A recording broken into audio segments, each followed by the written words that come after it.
Hello everyone, welcome to Sri Ram's IS YouTube channel. This is your mentor Arzu Kakkad. I hope you all are doing well. Things are fine at your place.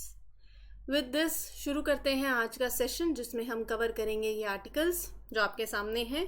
Important है, detail में पढ़ेंगे हर एक article को. Session अच्छा लगता है तो mark your attendance bye liking the lecture. Do share it with your friends also. Let others know about it. Comment section में अपने फीडबैक ज़रूर देते रहिए जैसे आप देते हैं. It feels great to see that you are liking these lectures and yes, subscribe to the channel और जिन्होंने नहीं किया है so that you get the notification whenever any of the session gets published. आज के सेशन में क्या cover करना है, एक इंडेक्स है जो आपके सामने है, पढ़ देती हूँ. यूनेस्कोस क्रिएटिव सिटीज़ नेटवर्क के बारे में पढ़ेंगे, प्रीलिम्स के लिए इम्पॉर्टेंट है. ई समृद्धि पोर्टल एग्रीकल्चर डोमेन से इंपॉर्टेंट है. सरकार की पॉलिसीज एंड इंटरवेंशन से कनेक्ट कर सकते हो, पेपर 2 से भी. Inter governmental platform on biodiversity and ecosystem services environment domain से यू कैन कनेक्टेड, पेपर 3 से भी, प्रीलिम्स के पॉइंट ऑफ व्यू से भी. न्यू प्लांट स्पीशीज न्यूज़ में है, कौन सी वो 2 प्लांट स्पीशीज हैं जो न्यूज़ में है वो कवर करेंगे डिटेल में, प्रीलिम्स से सवाल उठ सकता है. कोलार गोल्ड फील्ड्स कहाँ पड़ती हैं, why it is in news, everything about it. Resource domain से पेपर 1 से भी आप इसको कनेक्ट कर सकते हो. ठीक है, शुरू करें with the very first article without taking any time. चलिए, तो ये रहा आपका पहला आर्टिकल. कोझिकोड एक सिटी नॉर्थ केरला के अंदर celebrated for its rich cultural heritage, उसे ऑफिशियली डिक्लेयर कर दिया गया है as India's first UNESCO city of literature under UNESCO's creative cities network. क्या है क्रिएटिव सिटीज नेटवर्क, वो मैं आपके साथ बाद में बात करूंगी, अभी 1 मिनट के अंदर अंदर. ये जो टाइटल है ये एक्नॉलेज करता है कोझिकोड को एज उसका जो कल्चरल सिग्निफिकेंस है. Its commitment to promoting literature, creativity within that city also and beyond as well. So it highlights Kozhikod's historical contribution, contemporary contribution to the literature, its efforts in fostering literary activities, right? So ये जो declaration है of Kozhikode as India's first UNESCO city of literature, it signifies कि ये जो city है it has been recognized by UNESCO in the creative cities network in the category of literature. तो ये UCCN क्या है, यूनेस्कोस क्रिएटिव सिटीज नेटवर्क. 2004 में इसे क्रिएट किया गया था. It was established in 2004. किस लिए? To bring together cities that prioritize creativity as their key driver for urban development, rather sustainable urban development. So 2004 में it was created to promote cooperation among the cities that have identified creativity, मतलब ऐसी cities जिन्होंने creativity urban development के लिए, एक sustainable urban development के लिए they find creativity as a main driver for it. Currently 300 cities हैं worldwide as the part of this network. तो मेन गोल UCCN का क्या है? Almost 300 cities around the world currently make up this network. Objective क्या है बताइए? Objective is, aim is to leverage creativity to enhance the quality of life, promote cultural diversity, stimulate economic growth in urban areas. So main goal is to integrate creativity and cultural industries into local development strategies. International cooperation हो इसमें among the member cities. तो UNESCO designate करता है cities को around the world 7 creative fields में. किसी का craft अच्छा है, कोई फोक के लिए फोक आर्ट, कोई मीडिया आर्ट्स, कोई film design, gastronomy, literature and music. Every year, हर साल यूनेस्को सीक्स एप्लीकेशन अलग अलग सिटीज से अक्रॉस द ग्लोब कि you put them under your UCCN project and the applications in India are routed through the Ministry of Culture. तो हमारे यहाँ से cities submit their applications through Ministry of Culture. सवाल उठ सकता है कि करंटली कितनी इंडियन सिटीज़ हैं that are recognised by UNESCO. देखो, क्राफ्ट और फोक आर्ट्स के अंदर श्रीनगर एंड जयपुर को रिकॉग्नाइज किया हुआ है। फिल्म कैटेगरी में मुंबई, म्यूजिक में चेन्नई ग्वालियर घराने का म्यूजिक, वाराणसी का, गेस्ट्रोनॉमी कैटेगरी के अंदर हैदराबाद, और लिटरेचर में अभी ऐड हो गया है कौन, कोझिकोड। ठीक है जी, आगे बढ़े। ई समृद्धि पोर्टल के बारे में बात करते हैं। हाल ही में union minister of agriculture and farmers welfare and rural development urged state governments क्या कि to encourage more and more farmers to register on e Samriddhi portal. किस लिए? So that they can avail the facility of assured procurement. तो आपके agriculture domain से you can link it. ठीक है, बात करते हैं ई समृद्धि पोर्टल के बारे में। चलिए,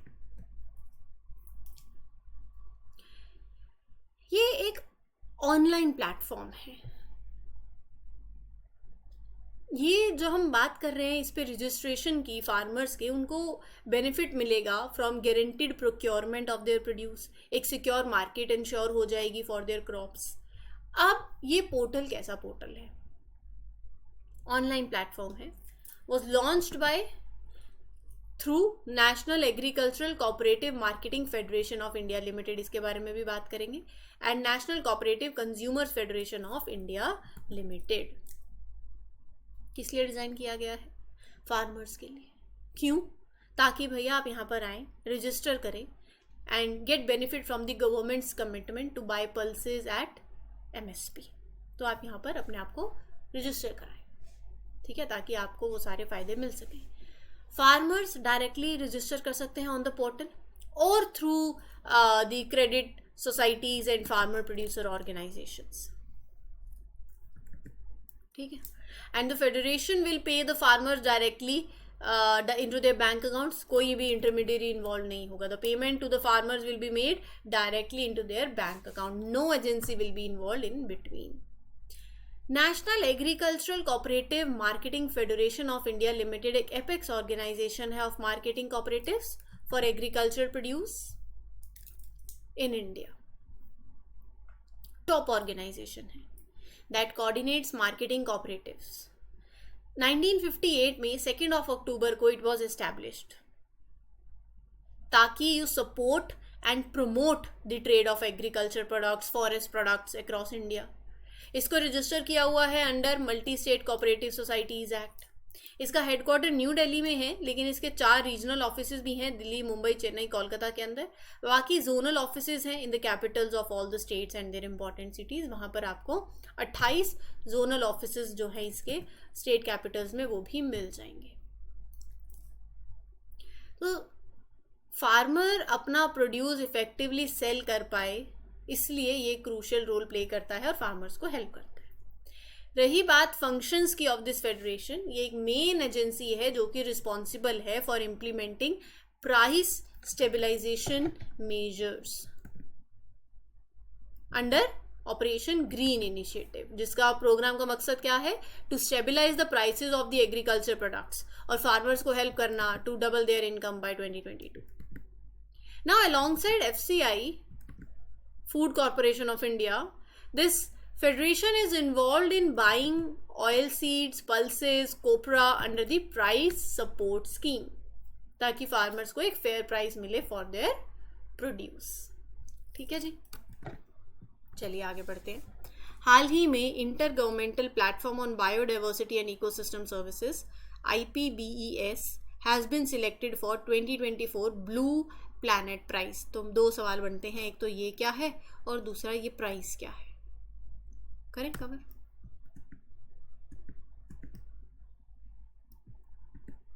जस्ट अ मिनट। हाँ तो ये जो ब्लू प्लैनेट प्राइज है, ये एक प्रेस्टिजियस इंटरनेशनल एनवायरमेंटल अवार्ड है।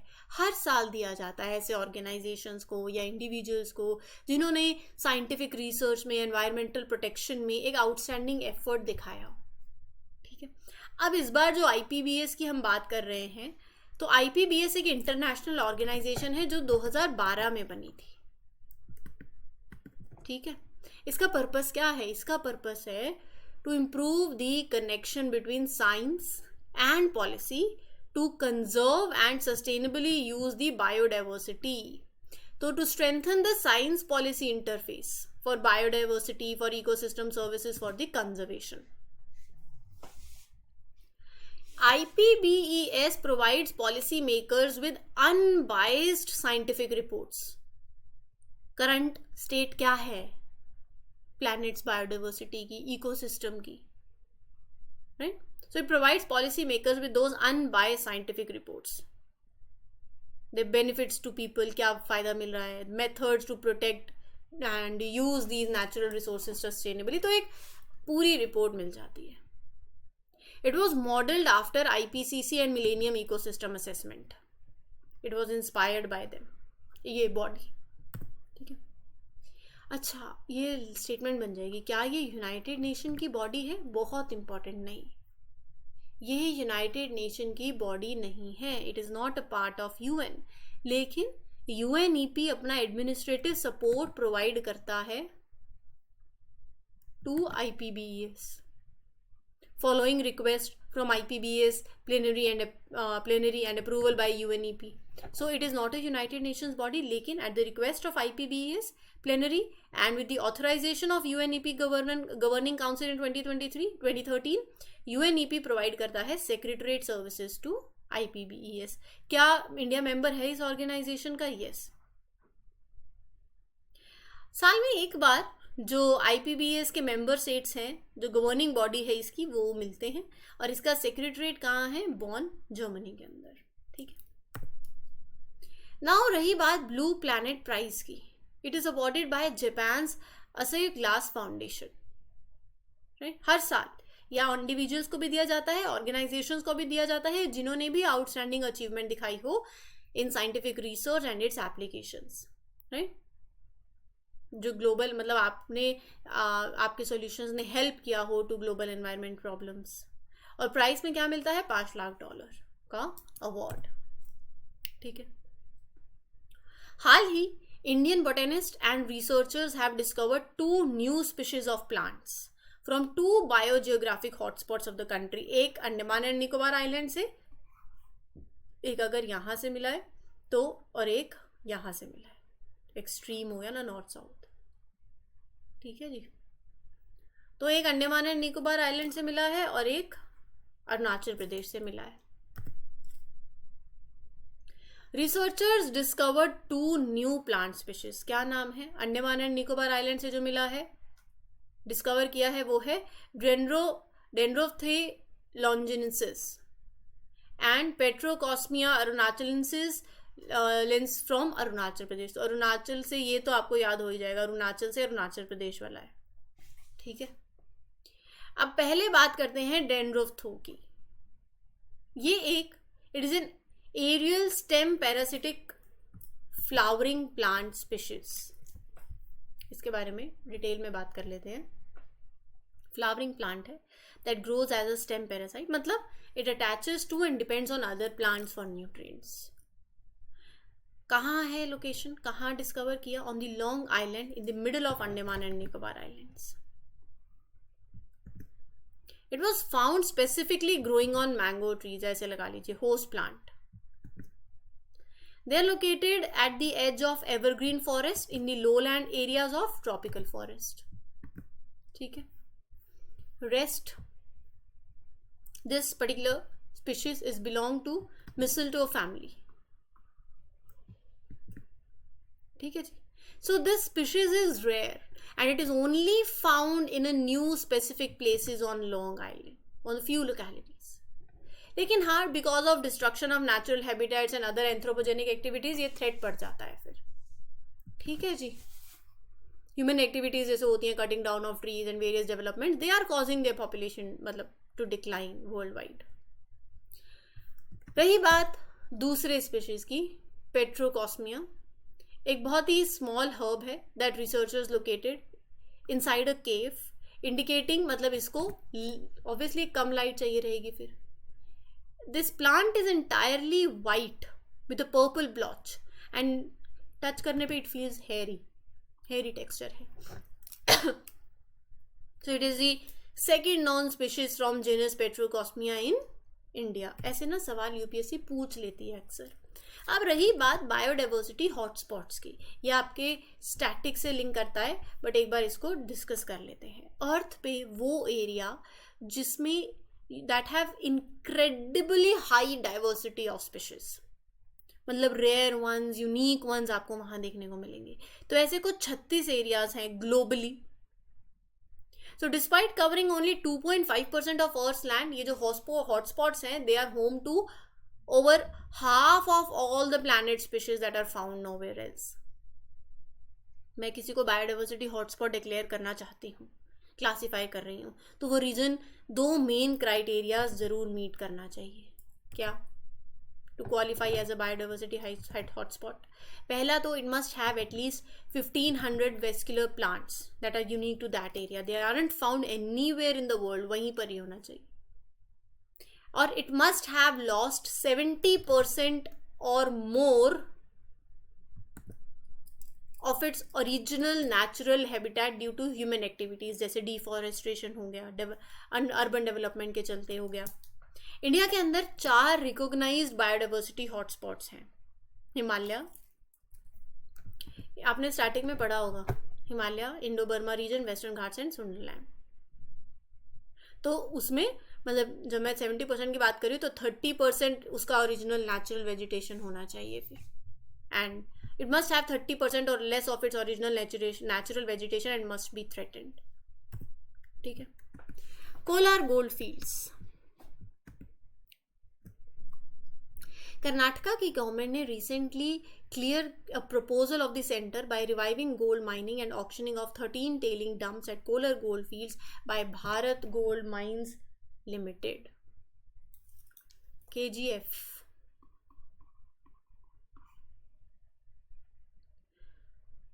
बात करते हैं इसके बारे में.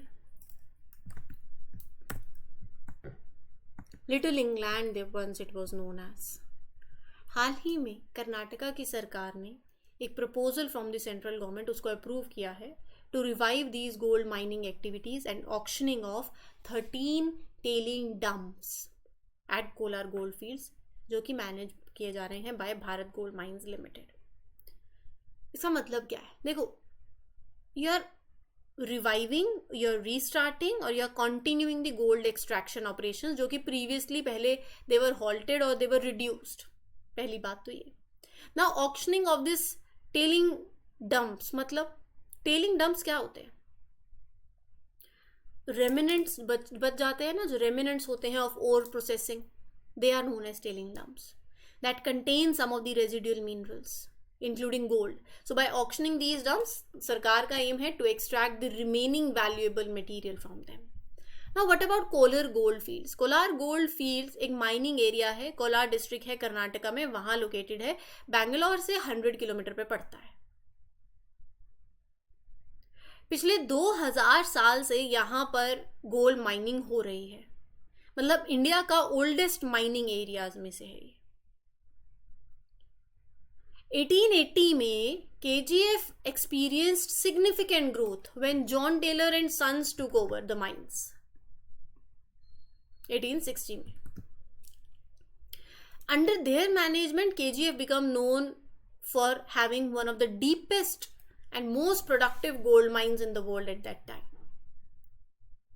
पहली Indian city to be electrified and achieving this milestone in 1902. It was the first Indian city. ठीक है. जब अपनी जिनत पे था, पीक पे, तो KGF was home to 30,000 mine workers and their families.